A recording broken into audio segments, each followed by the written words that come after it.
12 యొక్క ప్రాముఖ్యత మనం చూసుకుంటే ఈ రోజున ప్రపంచ బాల కార్మిక వ్యతిరేక దినోత్సవం అంటామండి. So world day against child labour.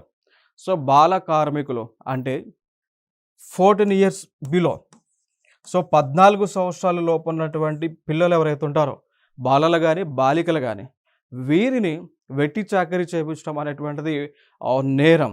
దానితో పాటు ఈ పిల్లలను లైక్ హజార్డియస్ ఇండస్ట్రీస్లో, లైక్ ఫెర్టిలైజర్ ఇండస్ట్రీస్లో కానీ, ఓకే, సో ఎరువులకు సంబంధించినటువంటి ఇండస్ట్రీస్లో కానీ, క్రిమి సంహారక మందులు ఉత్పత్తి చేసేటువంటి ఇండస్ట్రీస్లో కానీ, దాని తర్వాత పెట్రోకెమికల్స్ ఉత్పత్తి చేసే ఇండస్ట్రీస్లో కానీ, లేదు మందు లైక్ క్రాకర్స్ అంటాం, ఓకే, సో మందుగుండు సామాగ్రి అంటాం, దీపావళి టైంలో మనం ఉపయోగించేటువంటి ఈ క్రాకర్స్ ఏవైతున్నాయో ఆ ఇండస్ట్రీస్లో కానీ ఈ పిల్లలను వర్క్ చేయించడము ఇది క్రిమినల్ అఫెన్స్గా భారతదేశంలో ఉన్నటువంటి చట్టాల ద్వారా మనకు తెలియవస్తూ ఉంది.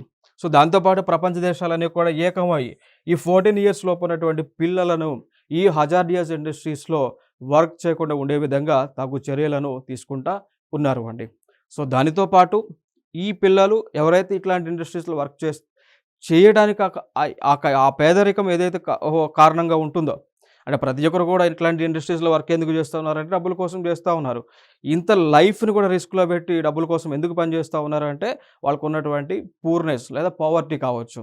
సో దాన్ని ఎలిమినేట్ చేయడానికి ఆ పేదరిక నిర్మూలన ఏ విధంగా చేయాలి, సో ఆ పేదరిక నిర్మూలన చేసేటప్పుడు పిల్లలు వారి యొక్క తల్లిదండ్రులు ఈ పిల్లలను ఈ హజార్డియస్ ఇండస్ట్రీస్లోకి పంపించుకోకుండా ఉండే విధంగా తగు చర్యలను తీసుకోవడం చేస్తుంటుంది ఈ రోజున అందరూ కూడా ప్రభుత్వం, దాంతోపాటు ఎన్జిఓస్ వీళ్ళందరూ కూడా కలిసి అండి.